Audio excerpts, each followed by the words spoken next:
For those of you out there who think that people should just be able to get along and live in a utopia together, filled with rainbows and unicorns, and we don't need police and all that, I have this to say. The world is a sick place.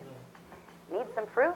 The FBI recently conducted a raid on a now-defunct organization in Arizona called the Biological Resource Center, which specialized in accepting the bodies of dead people in exchange for picking the bodies up for free and then giving some of the cremated remains back to the families.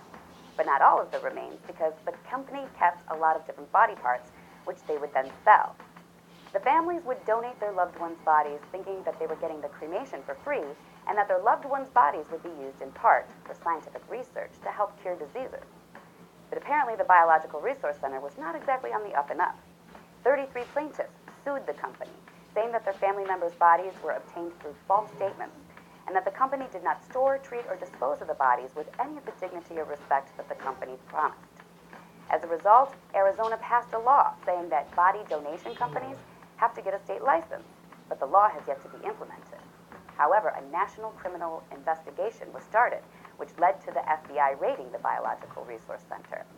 And now here's where the story takes a very dark turn, because FBI agents say that what they found was horrifying. They found body parts piled on top of each other with no identification to indicate who they were or who their family was. They found a large torso with the head removed and replaced with a smaller head sewn onto it. They found torsos with genitalia and limbs removed. They found a bucket of heads, arms, and legs. They found body parts just strewn about everywhere, again with no identification.